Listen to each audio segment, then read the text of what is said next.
Good evening, this is Black Studio. The topic of today's video is quite a famous case. So many of you might have heard about it before. It's about the Max Headroom Incident. This was a broadcast hijacking incident that took place about 30 years ago, but I believe its details are not very well known. Personally, I wasn't too familiar with it either, but after doing some research, I found it surprisingly interesting. So today, I'd like to introduce this incident to you.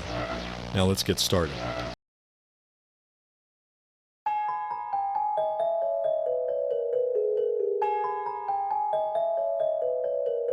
Black Studio.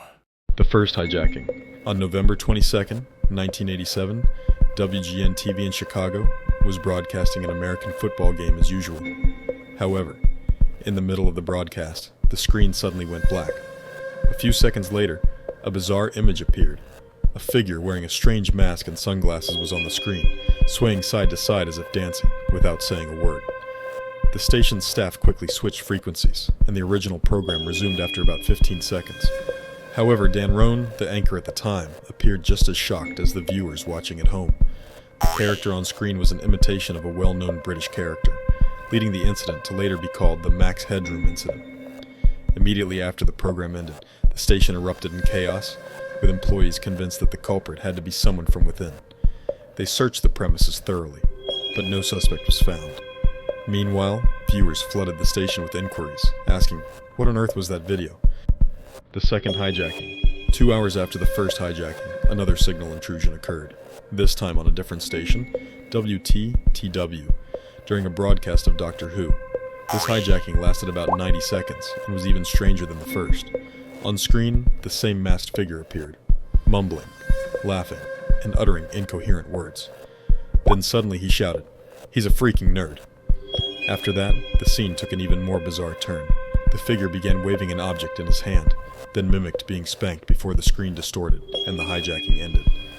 Unlike the previous incident, this time, the station was completely helpless and unable to reclaim control of the broadcast until the hijacker had finished. Investigation and theories. Immediately after the incident, the FCC, Federal Communications Commission, and the FBI launched an investigation. However, the perpetrator had used advanced technology to hijack the signal, leaving the broadcasting stations with no decisive clues. Many experts speculated that the hijacker possessed deep knowledge of television broadcasting. This was because hacking analog signals at the time required precisely identifying specific frequencies and using a powerful transmitter to override the broadcast signal. Following the incident, numerous theories emerged. Some believed it wasn't just a prank, but a cryptic message directed at the government. Others speculated that the hijacker might have been an insider at a broadcasting station. However, no definitive evidence was ever found, and the perpetrator was never identified. Unsolved mystery. The Max Headroom Incident remains unsolved to this day.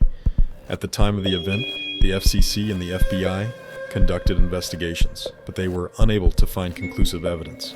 From a technical standpoint, it is believed that someone with knowledge of broadcast equipment and a certain level of expertise was likely involved.